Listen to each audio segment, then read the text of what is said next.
Hoy vamos a referirnos un poco al estoicismo, otro poco a Séneca, el filósofo latino, de quien estuvimos leyendo fragmentos de sus epístolas en los últimos videos. Vamos a revisar ligeramente algunas de las meditaciones de Marco Aurelio, otro gran estoico. Estas meditaciones también han sido eventualmente traducidas como reflexiones.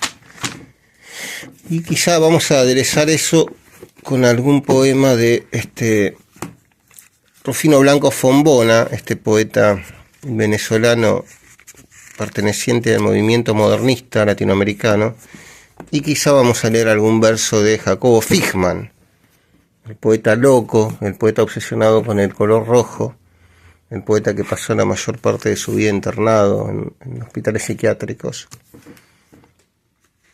Y bueno, esa es la pequeña aventura que propongo para el día de hoy. De Séneca venimos hablando bastante.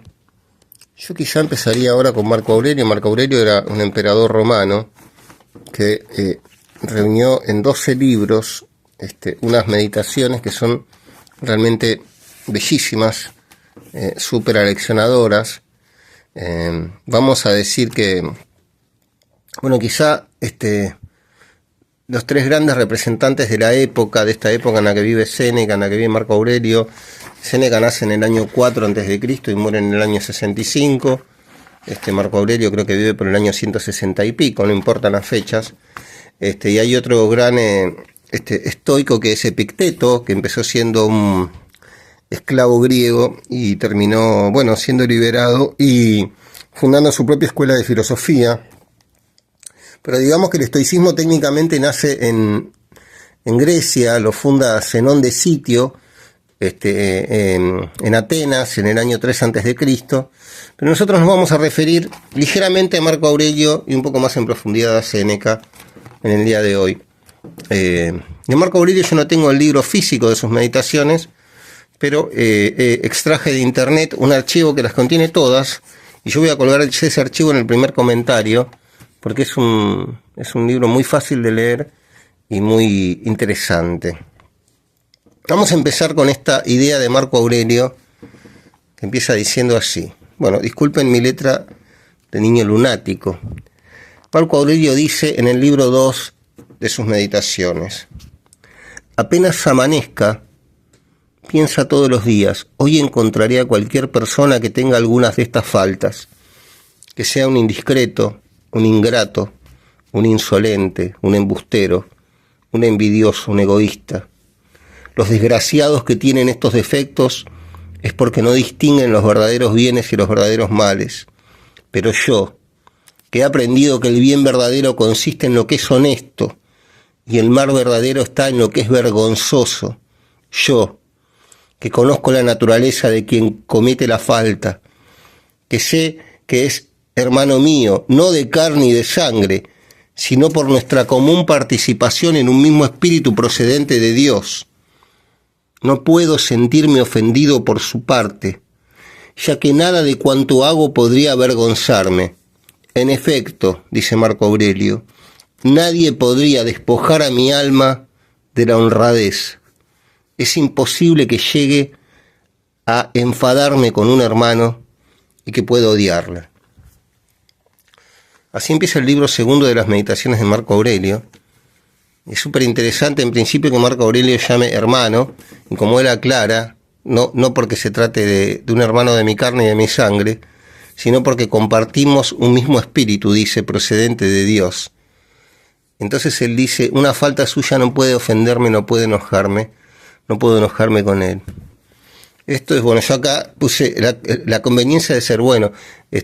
Realmente Marco Aurelio es un tipo con el que uno hubiera querido cruzarse, hubiera querido conversar con él, porque es un tipo que todo el tiempo estaba revisando sus acciones, ¿no? Como todo filósofo, pero en este caso es un tipo que evidentemente quería ser bueno consigo, bueno con los demás, quería ser justo. Y lo que se deduce de lo que dice es que conviene más ser bueno que ser malo, es más conveniente ser una buena persona que ser una mala persona. Una idea central del estoicismo nos dice que esta manera de proceder, es decir, la manera de proceder de los estoicos, que aconsejaban el autocontrol, la mesura, la resignación ante los males de la vida, el alejarse, digamos, de las tentaciones lujuriosas del cuerpo. Todo esto, digamos, podría ser resumido en una sentencia que es que hay que vivir de acuerdo a la naturaleza y de acuerdo a las leyes de la razón. Séneca todo el tiempo está repitiendo eso en sus cartas, y Marco Aurelio también de alguna manera lo dice. Vamos a ir a otra parte del libro 2 de las Meditaciones de Marco Aurelio, donde Marco Aurelio empieza diciendo: todo lo que constituye mi ser no es más que un poco de carne con un aliento de vida y dotado de la facultad de pensar. Acá lo que hace Marco Aurelio es primero nos dice qué es lo que somos nosotros. En tanto que humanos, nosotros no somos más que un poco de carne con un aliento de vida y tenemos la facultad de la razón, somos seres pensantes, podemos pensar. Y ahora Marco Aurelio lo que hace es ir despojando a este ser humano que somos, cada uno de nosotros, de todas esas características para ver qué queda después, qué queda a la postre, qué queda al final. Y sigue Marco Aurelio: abandona tus libros, suprime las diversiones, pues nada de eso te está permitido, y pensando que eres perecedero, desprecia esta carne, montón de sangre y de huesos, tejido de nervios, de venas y de arterias. Considera también lo que es tu respiración. 2 puntos. Aire, solo aire, siempre distinto, arrojado continuamente y aspirado sin cesar. Solo queda, pues, la parte principal, la que piensa. Entonces nos dice Marco Aurelio que nosotros, que somos no más que un poco de carne con aliento de vida y con razón, con la facultad del pensamiento, si vamos abandonando digamos los libros, las diversiones, todas las cuestiones aleatorias de la vida cotidiana, y nos atenemos a lo que somos estrictamente, a lo que es nuestra respiración, que es aire, solamente aire. Si sacamos todo eso, solo nos queda la parte principal, que es la que piensa. Él nos aconseja que hagamos este ejercicio. Pensemos qué sería de nosotros si descartáramos todo lo que no es el pensar, que también podríamos decir todo lo que no es el alma, ¿no? Porque el pensamiento no radica, digamos, en la cabeza, no está en la cabeza, sino que está en el alma también, ¿no? Podemos decir que el alma y la razón, al menos así lo entiendo yo, son una misma cosa. Y sigue Marco Aurelio: ahora bien, habla contigo mismo, eres viejo, no tengas por más tiempo esclavizada esta facultad maestra, y por deseos incompatibles con el bien de la sociedad, no consientas que sea sacudida como un muñeco. No te quejes de tu suerte presente, ni temas la futura. Entonces, lo que dice Marco Aurelio es que no dejemos que colonicen en nosotros las tentaciones que vienen del mundo exterior, la única facultad que es nuestra, que es privativa, y que es lo que verdaderamente los hace libres, que es el pensamiento. Pero yo me quedaría con esto primero que dice acá, que es: todo lo que constituye mi ser no es más que un poco de carne con un aliento de vida y dotado de la facultad de pensar. Es una belleza. Pero bueno, estamos en el tema del estoicismo y estamos en la vida de Séneca. Nosotros estuvimos leyendo a Séneca últimamente. Eso se reflejó en algunos de los videos que subimos. Bueno, yo no sabía si detenernos un poco en la circunstancia biográfica de Séneca, pero es muy interesante, sobre todo porque nosotros hoy vamos a leer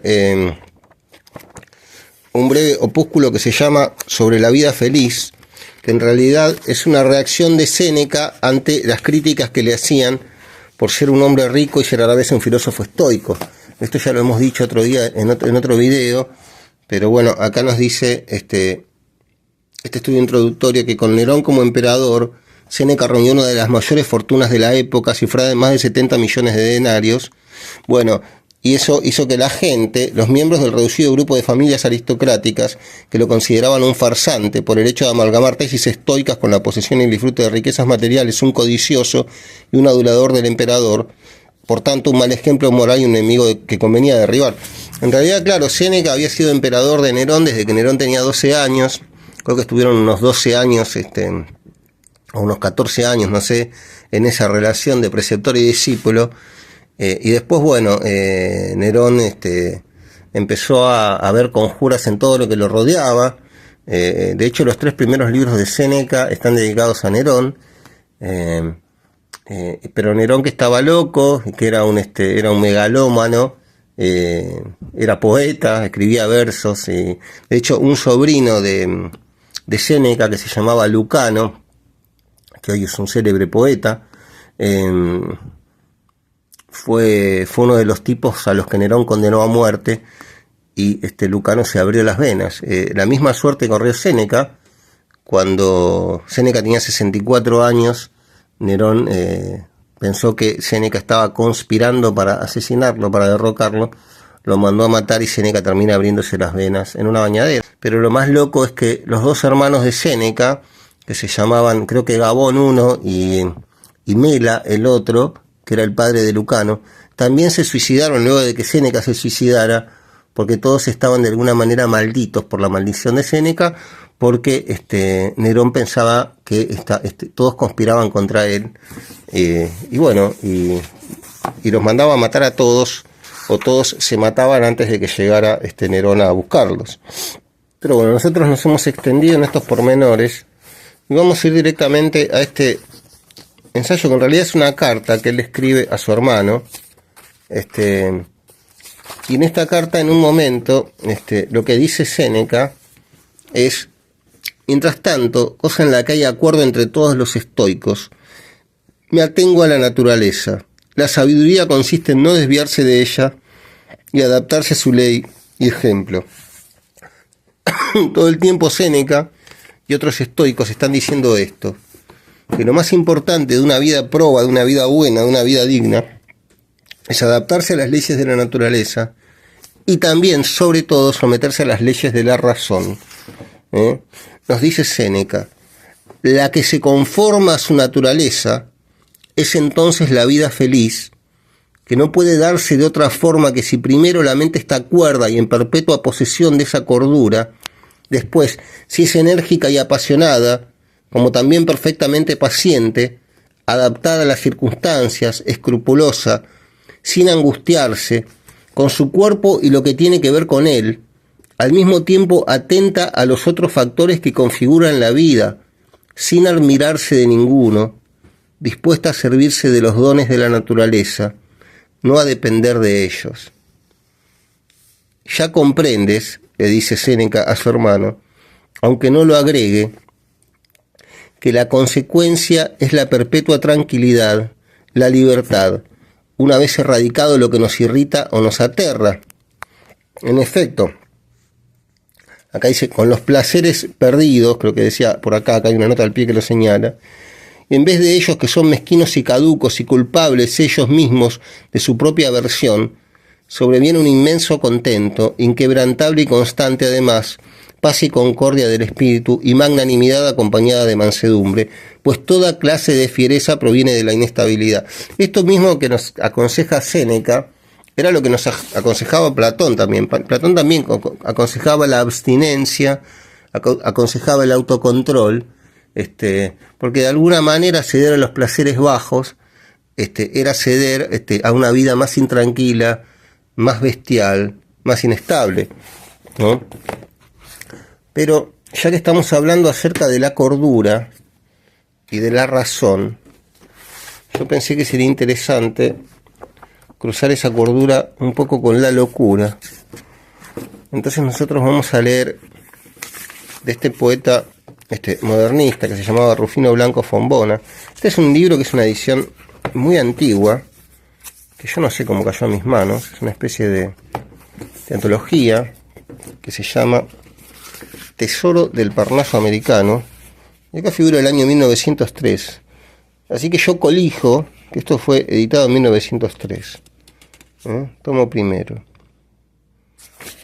tiene que haber sido editado en 1903, pero bueno, la cuestión es que, bueno, Rufino Blanco Fombona, yo tengo poemas suyos en varias antologías modernistas, y me gusta, Este era un tipo que escribió un par de relatos, de libros de relatos, y creo que su tercer libro es un libro de poemas, y ese primer libro de poemas tiene prólogo nada menos que de Rubén Darío, que Rubén Darío era un tipo muy generoso en ese sentido, porque hay muchos poetas modernistas de principio de siglo que tienen prólogo de Darío, así que se ve que cuando un joven poeta le enviaba al maestro el libro, le llevaba el libro para mostrarle sus versos, este maestro que era Rubén Darío y que tenía un oído especial y que de alguna manera renovó la música de la poesía en lengua castellana, trayendo esa música, digamos, trasladando la música del idioma francés. Rubén Darío era un gran lector de Víctor Hugo, bueno, de los poetas franceses del siglo XIX. Parece que Darío era muy generoso con estos jóvenes y les prologaba sus libros y les daba lugar para que la gente los conociera. Bueno, esto es muy desordenado, no sé si tendrá algún sentido, si a alguien le pueda interesar, pero yo tenía ganas de hacerlo, vamos con este poema de Rufino Blanco Fombona que se llama En el manicomio, está dedicado a Vargas Vila, y dice el poeta: el aspecto marchito, la tez pálida, luenga la barba de oro, y de oro el cabello y ondeante, como un río Pactolo, habla en medio del parque solitario, en medio del jardín del manicomio, un pobre artista enfermo, un pobre artista loco. La mirada en el cielo, la mirada, azul como la mar, ruge furioso. Maldito sea, Jehová, tú vives, tu cielo azul y lámparas de oro, prendes allí cuando la noche cae, y es un salón de baile esplendoroso, el cielo, con tus vírgenes amadas, tu cielo, cuna de radiantes hortos. Entre tanto, Señor, en la tiniebla, vivimos como topos, los hijos de tu gracia, tus criaturas, los que de ti, Señor, lo esperan todo. Amor para unas almas enfermizas, amor para unas almas enfermizas, consuelo para un llanto doloroso, piedad para unos cuerpos lacerados, perdón para una culpa que es de otros. Señor, si tú eres sabio, Señor, si no eres loco, Señor, si tú eres bueno y todopoderoso, ¿por qué llueves tus rayos y quebrantas mísera embarcación y entre los hondos y revueltos abismos de los mares la dejas perecer sin un socorro? ¿Por qué, Señor, sepulta las ciudades el rudo terremoto? ¿Por qué, Señor, los vientos del Sahara? ¿Por qué, Señor, los tigres y los lobos? Bueno, muy fuerte, ¿no? Interesante, ¿eh? Este es un loco que le dice a Dios, de alguna manera blasfema, ¿no? Ahora, ¿cómo sería la época, ¿no? de Rígida? Esto solo lo puede decir un loco. Pero sin embargo, había que tener un cierto coraje para escribir esto en esa época, ¿no? Estamos hablando yo calculo que esto tiene que haber sido publicado en los últimos años del siglo XIX o en uno de los primeros del XX. Termina diciendo el poema: el aspecto marchito, la tez pálida, luenga la barba de oro, y de oro el cabello y ondeante como un río Pactolo, el que hablaba en el parque solitario, en medio del jardín del manicomio, el pobre artista enfermo, antes dulce poeta melancólico, sentóse al pie de un árbol, en un asiento rústico, y sus ojos, de mirada flotante, parecían no mirar las locuras de los locos. Escapando de la locura de la poesía, volvamos a la razón de la filosofía. Sigue diciendo Séneca en Sobre la vida feliz. Al principio de este ensayo epistolar, digamos, Séneca empieza diciéndole a su hermano que todos quieren vivir felizmente, pero a la hora de distinguir qué es lo que hace feliz la vida, se hallan oscuras. Entonces él trata de trata de ver entonces en este ensayo, en esta epístola, porque en ese momento todavía los ensayos no se llamaban ensayos, como dijimos el otro día, eso sucede a partir de Michel de Montaigne, que es de ese nombre, trata de ver cuáles son las condiciones y las características que tiene que tener una vida para que esa vida pueda ser feliz, precisamente, ¿no? Entonces, una de esas características fundamentales, como nos dice acá Séneca y como dicen los estoicos, es que tiene que vivir de acuerdo a las leyes de la naturaleza y también tiene que vivir de acuerdo a las leyes de la razón. Entonces, Séneca sigue diciendo, se puede llamar feliz a quien ni desea ni teme gracias a la razón, ya que también las piedras están libres de temor y tristeza, y no menos las reses. No por eso, sin embargo, llamará a nadie dichosas a las cosas que no tienen sensación de su dicha. Claro, Séneca nos dice que se puede llamar feliz al que gracias a la razón, gracias al pensamiento, no teme ni está triste, ¿no? Y compara a los seres humanos con las piedras y con las vacas, pero él dice que ellas no tienen sensación de su dicha o de su tristeza. Bueno, en el caso de las vacas yo no estaría tan seguro.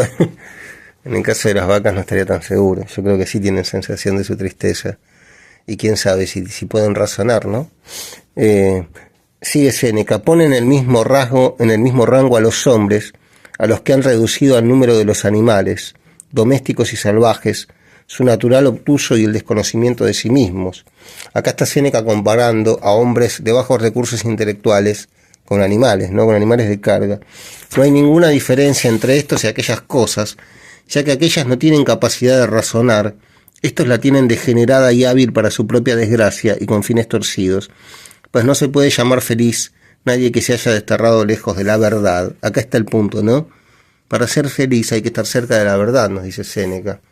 Porque después, convengamos en lo siguiente, hay una serie de verdades que son verdades de perogrullo, las verdades, digamos, que son el alimento barato para el vulgo, ¿no? Por parte de las grandes instituciones, ¿no? O por parte de los estados, o por parte de la misma maquinaria social.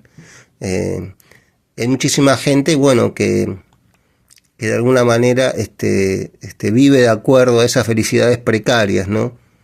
Que consisten en ir obteniendo bienes materiales, ¿no? En ir obteniendo logros y méritos, dentro de determinados escalafones sociales, y en el fondo, bueno, sabemos que eso también está vacío. En el fondo, digamos, todos nos vamos a morir, todo termina en la muerte, y si bien conseguir logros materiales y conseguir beneplácitos por parte de las instituciones es muy bueno, a veces el hecho de seguir ese camino y de obtener esos logros nos aleja precisamente de la verdad, ¿no? Pero ¿cuál es la verdad? Bueno, ese es el punto, ¿cuál es la verdad? La filosofía quizás nos ofrece un camino para llegar a esa verdad, porque esa verdad yo creo que es diferente, ¿no? Para cada individuo que la experimenta. Cada cual tiene que encontrar su propia verdad, su propia razón en la vida, su propia causa. La filosofía creo que es una gran herramienta que nos ayuda a encontrar nuestra razón de ser en este mundo, que nos ayuda a conocer nuestra alma y nuestra verdadera identidad. Sigue Séneca. En efecto, por lo que se refiere al placer, a pesar de que nos asedie por todos lados y se insinúe por todos los medios, y nos afloje el ánimo con sus alemas, y nos aplique unas detrás de otras con el fin de seducirnos del todo o por partes, ¿qué hombre a quien le queda un resto de humanidad querrá verse excitado de día y de noche y abandonando el espíritu, poner su afán en el cuerpo? Muestra lo que decíamos, ¿no? Que Séneca aconseja autocontrolarse, no ceder a las tentaciones propias del cuerpo, alejarse de los placeres del cuerpo y acercarse a los placeres del alma. Acá acota también Séneca. También quienes han fijado el bien supremo en el vientre, ven en qué lugar tan infame lo han situado. Y sigue más adelante. ¿Cuál es la razón, por favor, para que no se pueda desligar el placer de la virtud? Es decir, Séneca dice que el placer tiene que estar en la virtud. El placer tiene que estar no en el descontrol, no en la desmesura, sino en la virtud. Y sigue más abajo. La virtud es algo elevado, sublime, majestuoso, invencible, infatigable. El placer es algo vil, servil, desvalido, caduco, cuya residencia y domicilio son los burdeles y las tabernas. Yo un poco discreparía con Séneca. Yo creo que la virtud también puede estar en las tabernas y bueno, y eventualmente en los burdeles. Lo que pasa es que creo que no siempre debería estar ahí. Ese es el punto. Caprichosamente, como siempre, vamos a meter en este baile a un poeta de quien yo nunca tuve ningún libro, pero realmente su historia, por un lado, es muy rara y por otro lado es muy triste. Estamos hablando de Jacobo Fichmann. Yo acá no tengo ninguna foto de él. Tendría que buscar en la historia de la literatura argentina, pero ahora no lo voy a hacer porque si no voy a tardar mucho tiempo. Pero bueno, vamos a poner a Borges acá adelante, porque Borges lo conoció a Fichmann porque lo acercó al grupo de Martín Fierro, Leopoldo Marechal, ¿no? El autor de Buenos Aires. Fichmann era un poeta que estaba desde muy chiquito, había nacido en lo que actualmente es Moldavia. La familia había venido acá a la Argentina cuando él tenía apenas 4 años, y él desde chico tuvo episodios anómalos en su vida. Se dice que en 1919, él tenía unos 20 años, 20 y pocos años, estaba mirando una vidriera, estaba como obnubilado, mirando una vidriera, estaba como hipnotizado.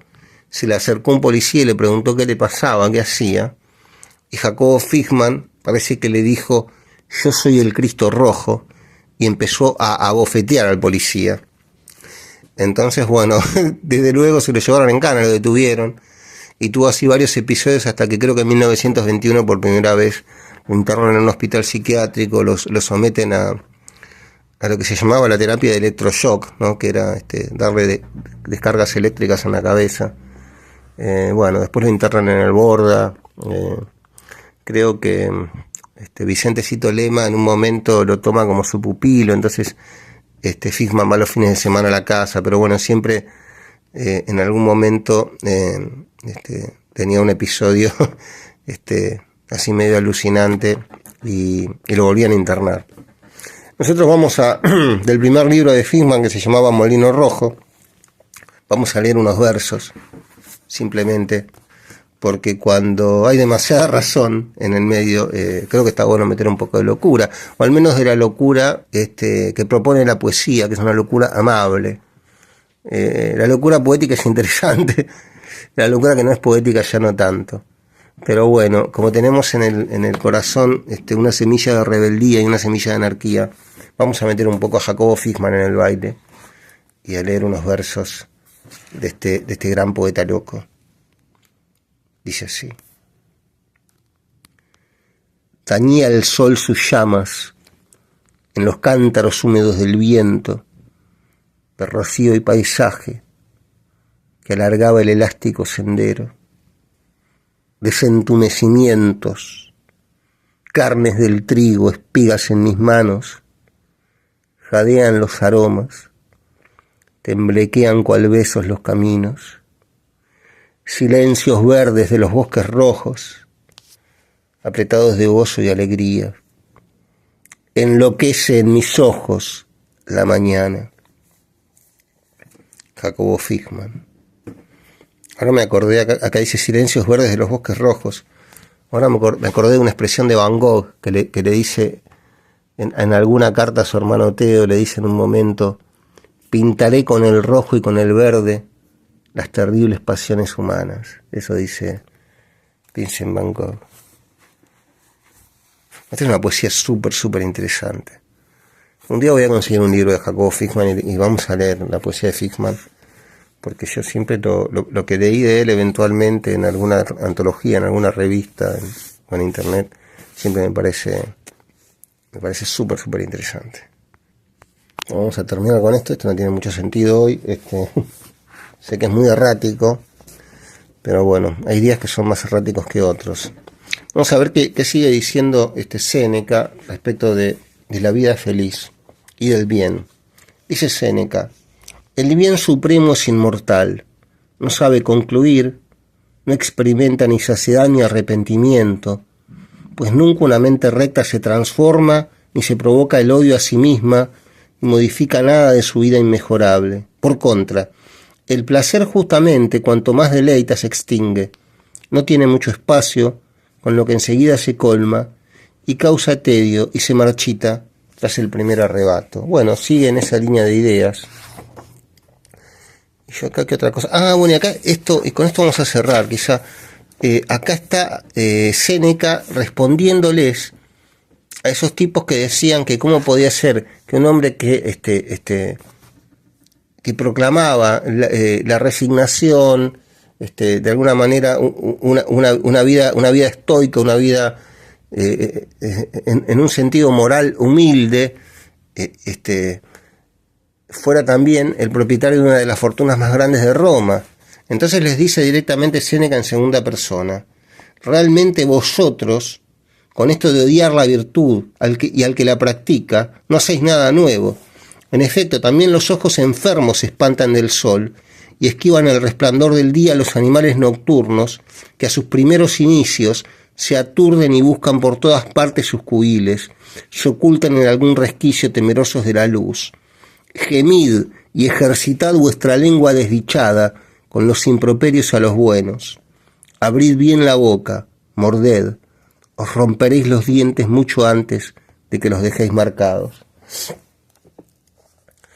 Y dice: ¿por qué razón ese es estudioso de la filosofía y lleva una vida tan regalada? Esto es lo que decía la gente. ¿Por qué razón dice que hay que menospreciar las riquezas si las posee? Piensa que hay que menospreciar la vida y sin embargo vive, que hay que menospreciar la salud y sin embargo se la cuida con grandísimo celo y la prefiere perfecta. Y acá Séneca, en una idea un tanto caprichosa, dice que es más difícil, quizá no es tan caprichosa la idea, dice que es más difícil ser estoico y ser bueno cuando se tiene plata que cuando no se la tiene. Es más difícil ser estoico siendo rico que siendo pobre, dice Séneca. ¿Qué duda cabe además de que un hombre sabio tiene mayores ocasiones de desarrollar su espíritu en la riqueza que en la pobreza? Ya que en esta, la única clase de virtud es no doblegarse ni humillarse. En las riquezas, la mesura, la generosidad, el esmero, la disposición, la grandiosidad tienen amplio campo. Claro, él dice que la única virtud en la pobreza es no doblegarse ni humillarse. En cambio, en la riqueza es más difícil ser mesurado, ser generoso, esmerarse, etc. ¿Quieres darte cuenta de hasta qué punto no tienen la misma importancia? Dice Séneca. A mí las riquezas, si desaparecen, no se me llevarán nada más que a ellas mismas, solo. Tú quedarás aturdido y te parecerá que te has quedado sin ti, si ellas se alejan de ti. Para mí las riquezas tienen alguna importancia, para ti la mayor. A fin de cuentas, las riquezas son mías, tú eres de las riquezas. Bueno, él le dice a un tipo que está, para quien el dinero es lo más importante, que si ese tipo se queda sin el dinero, se queda sin nada. En cambio, para Séneca, el dinero era importante, pero no era lo más importante, o no era lo único importante. Entonces, si se queda sin dinero, todavía tiene otras cosas importantes por las que seguir viviendo. Bueno, es súper interesante. Esto fue un paseo absolutamente nebuloso y avieso por la obra de Séneca y por algo del estoicismo. Y yo pienso que podemos concluir con algún poema de este libro. Esto es Rubén Darío. Esto es Rubén Darío. Bueno, acá tenemos las ideas, ¿no? Las ideas, ¿no? ¿Qué son estas de Séneca si no ideas? Incluso estas de Jacobo Fichmann, si no ideas, en forma de imágenes. O estos versos de Blanco Fombona, ¿no? Que son sino ideas, ¿no? Blanco Fombona imaginó a un loco dentro de un manicomio, jurando de Dios y gritándole improperios. Y Rubén Darío, porque esto es de Darío seguramente, ¿no? A ver, capaz que estoy mandándome una macana. Sí, esto es de Darío. Y si no es de Darío, debería serlo. Ah, no, no es de Darío, a ver quién es. Es de Olegario Andrade, ¿eh? A ver, lo voy a revisar. Bueno, efectivamente, esto es de Olegario Andrade, y este es un breve poema que se llama Las Ideas, que, bueno, yo no había programado, pero que está bien, este poema para cerrar este caprichoso ciclo de lecturas, porque de alguna manera estas ideas a las que alude Olegario Andrade son las ideas que vienen desde siglos y siglos avanzando a pesar de todo, ¿no? A pesar de las prohibiciones, de las inquisiciones, a pesar de las épocas más oscuras de la humanidad, llegan hasta nosotros de alguna manera. Y hoy, quién sabe, a lo mejor yo compartiendo esto puedo ayudar a alguien de algún modo que no puedo sospechar. Ese es mi mayor deseo, o al menos puedo hacerle compañía a alguien durante un rato, no lo sé. Ojalá que sí, ojalá que sirva para algo esto que estoy haciendo. Por lo menos a mí me sirve para leer un rato, que es un ejercicio súper recomendable. Dice Olegario Andrade. Esto es así, esto está escrito en versos octosílabos. Dice Olegario Andrade, las ideas. Surge a veces en el llano y en la loma a veces brota, susurrando mansamente como de una arteria rota, cristalino manantial inagotable, cuya linfa fresca y pura se desliza misteriosa, bajo arcadas de verdura como sierpe de cristal. Danle sombra con sus ramas los arbustos de la orilla, y despliega ante sus plantas la balsámica gramilla su magnífico tapiz. Ya se vuelca en un ribazo, ya se arrastra en una hondura, ya aparece desde lejos en la faz de la llanura, misteriosa cicatriz. Pero avanza, siempre avanza, deja el llano, cruza el monte, y al murmullo de sus pasos se va abriendo el horizonte como el velo de un altar. Lo saluda el ave errante, con dulcísimos gorjeos, y le cuenta el aura tímida a sus amantes devaneos a la luz crepuscular.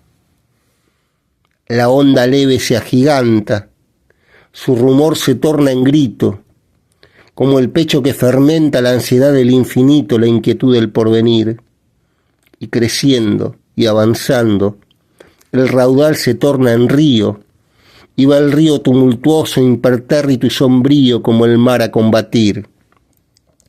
Así nacen las ideas, manantiales de onda pura, las ideas que no tienen más escudo ni armadura que el escudo de su fe, pero avanzan, silenciosas, se retuercen, forcejean, y se allanan las montañas y los páramos chispean a los golpes de su pie.